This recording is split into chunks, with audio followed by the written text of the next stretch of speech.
So hello friends, welcome back. അങ്ങനെ ഒരു നീണ്ട ഇടവേളയ്ക്ക് ശേഷം ഒരു കേരള ബ്ലാസ്റ്റേഴ്സ് മത്സരം കാണാൻ സാധിച്ചു. ബ്ലാസ്റ്റേഴ്സിൻ്റെ മത്സരം എന്ന് പറയുന്നത് എപ്പോഴും ഒരു എക്സൈറ്റിംഗ് ഫാക്ടറാണ്. അതിനുവേണ്ടി കാത്തിരിക്കുക അല്ലെങ്കിൽ ആ ഒരു മാച്ച് കാണുക എന്ന് പറയുന്നതിന് ഒരു ഹാപ്പിനെസ് ആണ്. ബ്ലാസ്റ്റേഴ്സിൻ്റെ കാര്യത്തിൽ മാച്ച് കഴിയുമ്പോഴും ആ ഹാപ്പിനെസ് ഉണ്ടാകുമോ എന്നുള്ളത് മാത്രമാണ് ഒരു വലിയ ചോദ്യം. പക്ഷേ സൂപ്പർ കപ്പിലേക്ക് വരുമ്പോൾ രാജസ്ഥാൻ യുണൈറ്റഡിനെതിരെ ആദ്യ മാച്ച് അവസാനിക്കുമ്പോൾ എങ്ങനെയൊക്കെയോ ആ ഹാപ്പിനെസ് നിലനിർത്താൻ ടീമിന് സാധിച്ചിട്ടുണ്ട്. എതിരില്ലാത്ത ഒരു ഗോളിനാണ് ഐ ലീഗ് ക്ലബിനെ കേരള ബ്ലാസ്റ്റേഴ്സ് സൂപ്പർ കപ്പിൻ്റെ ആദ്യത്തെ മാച്ചിൽ പരാജയപ്പെടുത്തി 3 പോയിന്റ് സ്വന്തമാക്കിയിട്ടുള്ളത്. മാച്ച് കണ്ടിട്ടുള്ളവരാരും പെർഫോമൻസ് വൈസ് ആണെങ്കിലും റിസൾട്ട് വൈസ് ആണെങ്കിലും വലിയ രീതിയിൽ സാറ്റിസ്ഫൈഡ് ആവാത്തൊരു മാച്ച് തന്നെയായിരിക്കും ഇത്. ഗ്രൂപ്പ് സ്റ്റേജ് ആണെങ്കിലും നമുക്കൊരു വിജയം നേടിയെങ്കിൽ പോലും ഗോൾ ഡിഫറൻസിന് വലിയൊരു പ്രാധാന്യമുണ്ട്. ഗ്രൂപ്പിൽ ഒരു ടീം മാത്രമാണ് സെമിയിലേക്ക് ക്വാളിഫൈ ആവുക. സോ നമുക്ക് ഗോൾ ഡിഫറൻസ് കൂടുതൽ കിട്ടാൻ പറ്റുന്ന 2 മാച്ചുകളായിരുന്നു രാജസ്ഥാനെയും അതുപോലെ തന്നെ ഡൽഹിക്കെതിരായ മാച്ചുകൾ. എന്തായാലും അതിൽ ഒരു ഗോളിൽ തൃപ്തിപ്പെടേണ്ടി വന്നിരിക്കുകയാണ് കേരള ബ്ലാസ്റ്റേഴ്സ്. ഈ ഒരു മാച്ചിൻ്റെ ലൈനപ്പിലേക്ക് വരുമ്പോൾ അവിടെ തൊട്ടേ സർപ്രൈസിംഗ് ആണ്. കാരണം നമ്മൾ പ്രതീക്ഷിച്ച രീതിയിൽ ഒരു പൊട്ടൻഷ്യൽ ലൈനപ്പോ അല്ലെങ്കിൽ ഒരു ഫുൾ സ്ട്രെങ്ത് ലൈനപ്പിലോ അല്ല കേരള ബ്ലാസ്റ്റേഴ്സ് ഇറങ്ങിയത്. അവിടെ തൊട്ടേ നമുക്ക് ലഭിച്ചിരുന്ന ഒരു ഫീലിംഗ് കുറച്ചുകൂടി സേഫ് ആയിട്ട്, നമുക്കറിയാം ഒരു വലിയ ഇടവേളയ്ക്ക് ശേഷമാണ് ഈ പ്ലേയേഴ്സ് എല്ലാം ലൈനപ്പിലേക്ക് വരുന്നത്. ഒരു 90 മിനിറ്റ്സ് മാച്ച് കളിക്കുമ്പോൾ തുടക്കം തന്നെ വലിയ രീതിയിലുള്ള റിസ്കിലേക്കും അല്ലെങ്കിൽ കീ പ്ലേയേഴ്സ് എന്ന് പറയുന്ന എല്ലാ പ്ലേയേഴ്സിനെയും ലൈനപ്പിലേക്ക് ഇട്ട് ആ ഒരു റിസ്കിലേക്ക് ഒരു മാച്ചിൽ കട്ടാല പോകുന്നില്ല. ഓൾറെഡി പറഞ്ഞ പോലെ ഒരു ഗ്യാപ്പിന് ശേഷം കളിക്കാൻ വരുന്നതും അതിനോടൊപ്പം തന്നെ ആ ഒരു ഗ്രൗണ്ട് കണ്ടീഷൻസും ഓൾറെഡി ഒരു മഴയൊക്കെ കാരണം വലിയ മോശം ഗ്രൗണ്ട് കണ്ടീഷനാണ്. അത് ഫസ്റ്റ് ഹാഫിൽ ഉടനീളം നമുക്ക് ആ ഒരു കളി വലിയ രീതിയിൽ സ്ലോ ആയിട്ട്, ഈവൻ പാസുകൾ പോലും സ്ലോ ആയിട്ടും പ്ലേയേഴ്സ് സ്ലിപ്പ് ആവുന്നതും അത്തരത്തിലുള്ള ഒരുപാട് പ്രശ്നങ്ങൾ ഗ്രൗണ്ട് വെച്ച് നോക്കുമ്പോഴും നമുക്കുണ്ടായിരുന്നു. എന്തായാലും അതൊക്കെ വെച്ച് നോക്കുമ്പോൾ സേഫ് ആയിട്ട് സെക്യൂർ ആയിട്ട് ഈ ഒരു മാച്ചിനെ അപ്രോച്ച് ചെയ്യാനാണ് കറ്റാല ശ്രമിച്ചത്. ഈ ഒരു മാച്ച് സ്റ്റാർട്ട് ചെയ്തത് ഗോൾ കീപ്പർ നോറ ഫെർണാണ്ടസിനെ വെച്ചിട്ടാണ്. സെന്റർ ബാക്ക് പെയറായിട്ട് ബികാഷും യുവാനും. നമ്മൾ ഓൾറെഡി പ്രതീക്ഷിച്ച ഒരു സെന്റർ ബാക്ക് പെയർ തന്നെയാണ് ഈ ഒരു മാച്ചിൽ വന്നത്. പക്ഷേ ഫുൾ ബാക്ക് സ്ഥാനത്ത് സന്ദീപ് സിംഗും സൈഫും ആണ് ഫസ്റ്റ് 11 വന്നിട്ടുണ്ടായിരുന്നത്. കുറച്ച് ഫ്രണ്ടിലായിട്ട് വിപിനും ദാനിഷ് ഫാറൂഖും ഒരു ഡബിൾ പിവട്ടും ഒരു സെന്റർ മിഡ് DMF അവിടെ മാറി മാറി കളിക്കുന്നത് കാണാൻ സാധിച്ചിരുന്നു.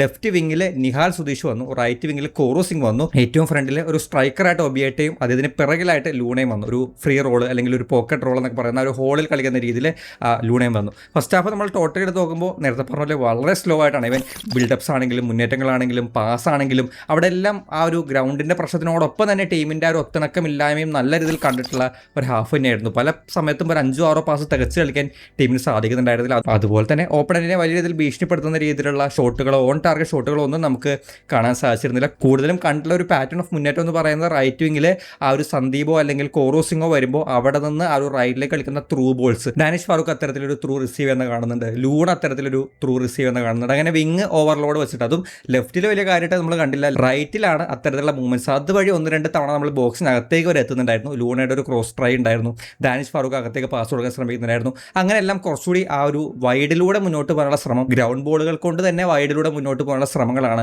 നമ്മളൊരു അറ്റാക്കിംഗ് പാറ്റേൺ ആയിട്ട് നമുക്ക് കുറച്ചെങ്കിലും പറയാൻ സാധിച്ചിരുന്നത്. അതിനുശേഷം സെക്കൻഡ് ഹാഫിലേക്ക് വരുമ്പോൾ കുറച്ചുകൂടി കളി ടാക്ടിക്കലി എന്നതിൽ നിന്ന് മാറിയിട്ട് പ്ലേയേഴ്സിന്റെ പെർഫോമൻസിനെ ബേസ് ചെയ്ത് മുന്നോട്ട് പോകുന്ന രീതിയിലാണ് കണ്ടത്. സെക്കൻഡ് ഹാഫിന്റെ തുടക്കത്തിൽ തന്നെ അവർക്കൊരു റെഡ് കാർഡ് കിട്ടി. അതിനുശേഷം പിന്നെ എങ്ങനെയെങ്കിലും സ്കോർ ചെയ്യാം, പന്ത് കിട്ടുന്നു, പാസ് കളിച്ച് മുന്നോട്ട് പോകാൻ ശ്രമിക്കുന്നു. അവിടെ വലിയ രീതിയിലുള്ള അറ്റാക്കിംഗ് പാറ്റേണോ അല്ലെങ്കിൽ പ്ലാനോ ഒന്നും ഫസ്റ്റ് വാച്ചിൽ എനിക്ക് കണ്ടുപിടിക്കാൻ സാധിച്ചിട്ടില്ല. പക്ഷേ ഒരു മാച്ചിൽ ഇംപ്രസീവ് ആയുള്ള കുറച്ച് പെർഫോമൻസുകൾ കൊണ്ട് കേരള ബ്ലാസ്റ്റേഴ്സിന് അത്യാവശ്യം നല്ല രീതിയിലുള്ള ഒരു പോസിറ്റീവ് പറയാനുണ്ട്. അതിൽ ഒന്നാമത്തെ പ്ലെയർ എല്ലാവർക്കും ഒരു അഭിപ്രായം തന്നെയായിരിക്കും, ആ ഒരു ഫസ്റ്റ് റാങ്ക് കിട്ടുന്നത് ഇവാൻ റോഡ്രിഗസ്. നമ്മുടെ കേരള ബ്ലാസ്റ്റേഴ്സിന്റെ ഒരു പുതിയ സെന്റർ ബാക്ക് ആയിട്ട് വന്നിട്ടുള്ള ഒരു പ്ലെയറാണ്. ആൻഡ് ഫസ്റ്റ് മാച്ചിൽ തന്നെ വളരെ ക്വിക്കായിട്ടാണ് അദ്ദേഹം അഡാപ്റ്റ് ചെയ്തത്. ഈവൻ ഡിഫെൻസീവ്ലി ആണെങ്കിലും ഒഫൻസീവ്ലി ആണെങ്കിലും വളരെ ഈക്വലിയാണ് അദ്ദേഹം കോൺട്രിബ്യൂട്ട് ചെയ്തത്. ബോക്സിനകത്തേക്ക് വരുന്ന ബോളുകൾ വളരെ കോൺഫിഡൻ്റ് ആയിട്ട്, വളരെ പെട്ടെന്ന് ഇന്ത്യൻ കണ്ടീഷൻസ്, നമ്മൾ ഒരുപാട് കൺസേൺ പറഞ്ഞൊരു കാര്യമാണ് സ്പെയിനിൽ കളിച്ച് ശീലിച്ച ഒരു പ്ലെയർ പെട്ടെന്ന് ഔട്ട്സൈഡിലേക്ക് പോകുമ്പോൾ അതുമായിട്ട് അഡാപ്റ്റ് ആവുക എന്നുള്ളത്. പക്ഷേ അത് അവിടെ നമുക്ക് ആ ഒരു കൺസേൺ ഇല്ലാത്ത രീതിയിലാണ് അതിൻ്റെ പെർഫോമൻസ് ഒരു മാച്ചിൽ ഫീൽ ചെയ്തത്. ഒരു ബോക്സിനകത്തേക്ക് ഒരു ബോൾ വരുമ്പോൾ അത് ആ ഒരു കമാൻഡ് എടുത്ത് ഫസ്റ്റ് തന്നെ പോയി ആ ഒരു പന്ത് ക്ലിയർ ചെയ്യാനുള്ള ശ്രമങ്ങളും, അതുപോലെ തന്നെ ബോക്സിനകത്തേക്ക് വരുന്ന ഏരിയൽ ബോളുകളിൽ മിക്കതും കോർണേഴ്സ് ആയിക്കോട്ടെ അല്ലെങ്കിൽ ഒരു ക്രോസ് വരുമ്പോഴാണെങ്കിലും അല്ലെങ്കിൽ ഏതെങ്കിലും രീതിയിലൊരു ഡയഗണൽ ബോൾസോ ഏത് രീതിയിലായാലും ബോൾ ബോക്സിനകത്തേക്ക് വരുമ്പോൾ ഓപ്പണന്റിന് ഒരു ടച്ച് കൊടുക്കാൻ അനുവദിക്കാതെ ഇദ്ദേഹം ആ ഒരു ടച്ച് എടുത്ത് ഹെഡ് ചെയ്ത് ക്ലിയർ ചെയ്യുന്ന മൂവ്മെന്റ്സ് നമുക്ക് ഒരുപാട് ഒരു മാച്ചിൽ കാണാൻ സാധിച്ചിട്ടുണ്ട്. ഫസ്റ്റ് ഹാഫിലും സെക്കൻഡ് ഹാഫിലായിട്ട് നമ്മൾ ഓൾറെഡി അതേ പറ്റി പറഞ്ഞ രീതിയിൽ തന്നെയാണ്. വലിയ രീതിയിലുള്ള അഗ്രഷനൊന്നുമില്ല, പക്ഷേ സിമ്പിളായിട്ട് കീപ്പ് ഇറ്റ് സിമ്പിൾ. പക്ഷേ അവിടെ ഒരു പെർഫോമൻസ് കൃത്യമായി കൊണ്ടുവന്ന് ഡിഫെൻസീവിൽ നല്ല രീതിയിൽ പെർഫോം ചെയ്യാൻ യുവാന് സാധിച്ചിട്ടുണ്ട്. അതുപോലെ തന്നെ വിത്ത് ദ ബോളും നല്ല രീതിയിലാണ് ഒരു മാച്ചിൽ കോൺട്രിബ്യൂട്ട് ചെയ്തത്. ആ ഒരു അസിസ്റ്റ് അവിടെ തന്നെ നമ്മൾ ഓൾറെഡി സംസാരിച്ചാണ് അതിൻ്റെ ലോങ് ബോൾസിനെ പറ്റി അല്ലെങ്കിൽ ബോക്സിനകത്തേക്ക് കൊടുക്കുന്ന ബോളുകൾ. ഓൾറെഡി പ്രീവിയസ് സീസൺസിൽ അത്തരത്തിലുള്ള അസിസ്റ്റുകൾ നമ്മൾ കണ്ടിട്ടുള്ളതുമാണ്. പക്ഷേ ഇവിടെ ആ ഒരു റെസ്പോൺസിബിലിറ്റി കൂടുതൽ അദ്ദേഹം എടുക്കുന്നുണ്ട്. റൈറ്റ് വിങ്ങിലേക്ക് അദ്ദേഹം നീങ്ങി പോകുമ്പോൾ ഒരു റൈറ്റ് ബാക്ക് അവിടെ അവൈലബിൾ ആണ്, പക്ഷേ ആ ഒരു ഓപ്ഷനിലേക്ക് അദ്ദേഹം പോകുന്നില്ല. അദ്ദേഹമായിട്ട് തന്നെ ആ ഒരു ക്രോസ് കൊടുത്ത് ആ ഒരു അസിസ്റ്റ് അദ്ദേഹം നേടിയെടുക്കുന്നുണ്ട്. അതുപോലുള്ള 1-2 ഗ്രൗണ്ട് പാസുകൾ ആ ഒരു ഫ്രണ്ടിലെ സെൻറ്ററിൽ ഫൈൻഡ് ചെയ്യുന്ന ടൈപ്പ് ഓഫ് ഗ്രൗണ്ട് പാസുകൾ കണ്ടു. ലോങ് ബോൾസ് തന്നെ അത്യാവശ്യം നല്ല രീതിയിലുള്ള ലോങ് ബോൾ അങ്ങോട്ടും ഇങ്ങോട്ടൊക്കെ പ്രൊവൈഡ് ചെയ്യുന്ന കണ്ടിരുന്നു. സോ അവിടെ എല്ലാം ഈ പറഞ്ഞ പോലെ ആ ഒരു ഫസ്റ്റ് മാച്ച് തന്നെ ആ ഒരു റെസ്പോൺസിബിലിറ്റി റെസ്പോൺസിബിലിറ്റി ഏറ്റെടുത്ത് മുന്നോട്ട് വരാം, അവിടെ നല്ല പെർഫോമൻസ് കാഴ്ചവെക്കുക. ടോട്ടലി ഒരു മാച്ചിൽ ഏറ്റവും ബെസ്റ്റ് പ്ലെയർ ആണെന്നുള്ളത് ഒരു സംശയം അത് പറയാൻ പറ്റും, ഇവാൻ റോഡ്രിഗസ് ആണെന്നുള്ളത്. സോ അവിടെ അതിൻ്റെ പെർഫോമൻസ് ഒരു മാച്ചിൽ ബ്ലാസ്റ്റേഴ്സിന് ഇമ്പാക്ട് ഉണ്ടാക്കിയിട്ടുണ്ട്. രണ്ടാമത്തെ പ്ലെയർ ഗോൾ സ്കോററാണ് കോൾഡ് ഒബിയേറ്റ. ഈ മാച്ചിലെ 2 ബെസ്റ്റ് പ്ലേയേഴ്സാണ് കേരള ബ്ലാസ്റ്റേഴ്സിന് ആ ഒരു ഗോൾ കൊണ്ടുവന്നതും. ഒബിയേറ്റയുടെ കാര്യം പറയുകയാണെങ്കിൽ ഫസ്റ്റ് ഹാഫിലും സെക്കൻഡ് ഹാഫിലൊക്കെ ആയിട്ട് നമുക്ക് പല സമയത്ത് കൺസേൺ ഉണ്ടായിരുന്നത് ഹേസൂസിൻ്റെ അതേ പാതയിലാണോ പുള്ളിയും പോകുന്നത് എന്നുള്ളതാണ്. കാരണം പലപ്പോഴും അദ്ദേഹം ഇറങ്ങി വന്ന് സപ്പോർട്ട് ചെയ്യുന്നുണ്ട്, ഇറങ്ങി വന്ന ആ ഒരു ലിങ്കപ്പ് കളിക്കുന്നുണ്ട്. അതിനുശേഷം ഈ പറയുന്ന വിങ്ങിലേക്ക് ഓടിച്ചെല്ലാൻ നേരത്തെ അവിടെ സ്ട്രൈക്കർ പിറകിലാണ്, സ്ട്രൈക്കറെ കാണുന്നില്ല. അങ്ങനെയുള്ള കുറച്ച് കാര്യങ്ങൾ ഇദ്ദേഹത്തിൻ്റെ കാര്യത്തിൽ ഒരു കൺസേൺ ആയിട്ട് വരുമ്പോഴും ചില പാസുകൾ, ചില ത്രൂ ബോളുകൾ ഒരു മാച്ചിൽ ട്രൈ ചെയ്യുന്നുണ്ട്. ഇവൻ ആ ഒരു റെഡ് കാർഡ് കിട്ടിയ ഒരു നിഹാലിലേക്ക് വെച്ച് കൊടുക്കുന്ന ബോൾ ഒബിയേറ്റയുടെ ബോളാണ്. അതുപോലെ തന്നെ ഫസ്റ്റ് ഹാഫിലും അതുപോലുള്ള ബോൾ, ഒരു നിഹാലിൻ്റെ ബോൾ അദ്ദേഹം ത്രൂ ബോൾ വെച്ച് കൊടുക്കുന്നുണ്ട്.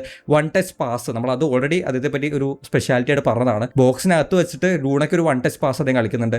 ഈവൻ എപ്പോഴൊക്കെ അതിന് ആ ഒരു ഫ്രണ്ടിലേക്ക് ഒരു പന്ത് ലഭിക്കുന്നുണ്ടോ അപ്പോഴെല്ലാം അദ്ദേഹം നോക്കുന്നത്, അദ്ദേഹം പുറം തിരിഞ്ഞ് നിൽക്കുകയാണെങ്കിൽ 1 ടച്ച് പാസുകളിലേക്കാണ് അദ്ദേഹം ആദ്യം ട്രൈ ചെയ്യുന്നത്. എടുത്ത് തിരിഞ്ഞ് ഡ്രിബിൾ ചെയ്ത ഒരു പരിപാടി അല്ലാതെ അടുത്തേക്ക് വന്ന പ്ലെയർ ഏതാണോ അവിടെ ഒരു ടച്ച് ചെയ്ത് പാസ് കൊടുക്കുക, ആ ഒരു പന്ത് കീപ്പ് ചെയ്യുക എന്നുള്ളതാണ് അദ്ദേഹത്തിൻ്റെ ഒരു ഇൻറ്റൻഷൻ. പക്ഷേ നമുക്ക് അവിടെ ഒരു ടീം സെറ്റായി വരാത്തത്, ടീം തമ്മിൽ ആ ഒരു കോർഡിനേഷൻ സെറ്റായി വരാത്തത്, അതെല്ലാം ഈ പറഞ്ഞ പോലെ 1 ടച്ച് പാസുകൾ കളിക്കുമ്പോഴാണെങ്കിലും ത്രൂ പാസ് കളിക്കുമ്പോഴാണെങ്കിലും അതെല്ലാം അത് ആക്യുറേറ്റ് ആയിട്ട് അല്ലെങ്കിൽ അതൊരു എഫക്റ്റീവായിട്ട് വരാത്ത രീതിയിൽ മാറുന്നുണ്ടായിരുന്നു. പക്ഷേ ഈ മാച്ചിൽ അനിവാര്യമായുള്ള ഗോള് നേടിയെടുക്കാൻ ഒബിയേറ്റയ്ക്ക് സാധിക്കുന്നുണ്ട്. കൃത്യമായി അവിടെ ബോക്സിനകത്ത് തന്നെ വരുന്ന ഒരു സ്ട്രൈക്കർ നമ്മൾ കാണുന്നു, അവിടെ നിന്ന് അദ്ദേഹം കൃത്യമായ രീതിയിൽ ഹെഡ് ചെയ്ത് ഗോൾ സ്കോർ ചെയ്യുന്നുണ്ട്. സോ ഒബിയേറ്റ അത്യാവശ്യം നല്ല രീതിയിൽ എനിക്കൊരു മാച്ചിൽ ഫീൽ ചെയ്തു. പക്ഷേ എവിടേക്കോ ടീം ഒന്നുകൂടി സെറ്റായി. നമ്മൾ ഓൾറെഡി പറഞ്ഞതാണ് 1 ടച്ച് കളിക്കുമ്പോൾ മറ്റ് പ്ലേയേഴ്സിൻ്റെ കോൺട്രിബ്യൂഷൻ ഇവിടെ വളരെ ഇമ്പോർട്ടൻ്റ് ആണെന്നുള്ളത്. സോ അത് കുറച്ചുകൂടി വന്നു കഴിഞ്ഞാൽ മാത്രമാണ് അത്തരത്തിലുള്ള 1 ടച്ചുകൾക്കൊരു എഫക്റ്റീവായുള്ള റിസൾട്ട് ഉണ്ടാവുക എന്ന് തോന്നുന്നുണ്ട്. മറ്റൊരു പ്ലെയർ തീർച്ചയായിട്ടും നമ്മുടെ ഗോൾ കീപ്പറായിട്ടുള്ള നോറ ഫെർണാണ്ടസ് ആണ്. 2 കിടിലൻ സേവുകൾ, അത് ലാസ്റ്റ് മിനിറ്റിലൊരു സ്ഥിരം ടിപ്പിക്കൽ കേരള ബ്ലാസ്റ്റേഴ്സ് വഴങ്ങാൻ ചാൻസ് ഉള്ള ഒരു സമയത്താണ് ആ ഒരു പോസ്റ്റിനകത്തേക്ക് ആ ഒരു ഷോട്ട് വരുന്നത്. പക്ഷേ നല്ല രീതിയിലുള്ള ഒരു സേവിലൂടെ ഒരു ഷോട്ട് നോറ സേവ് ചെയ്യുന്നുണ്ട്. അതുപോലെ തന്നെ മറ്റൊരു സിറ്റുവേഷനിലും സെക്കൻഡ് ഹാഫിൽ കിട്ടിയ മറ്റൊരു സിറ്റുവേഷനിലും അദ്ദേഹത്തിന് ഒരു നല്ല സേവ് കാണാൻ സാധിച്ചിരുന്നു. സോ ഈ ഒരു മാച്ച് നമുക്ക് ആ ഒരു സെക്യൂർ ആയിട്ട് 3 പോയിന്റ് കിട്ടിയതിൽ ഇദ്ദേഹത്തിൻ്റെ എഫേർട്ട്, ഇതിൻ്റെ 2 സേവുകൾ തീർച്ചയായിട്ടും എടുത്തു പറയേണ്ടതായിട്ട് തോന്നുന്നുണ്ട്. ഗോൾ കീപ്പിംഗ് പോസ്റ്റിൽ നമുക്ക് ഒരുപാട് കൺസേൺസ് ഉണ്ടായിരുന്നു കഴിഞ്ഞ സീസൺസിലെല്ലാം, അവസരം കിട്ടാതെ ഇരുന്ന ഒരു പ്ലെയറാണ്. പക്ഷേ ഇവിടെ സൂപ്പർ കപ്പിൽ ആദ്യ മാച്ചിൽ തന്നെ അവസരം കിട്ടുന്നുണ്ട്.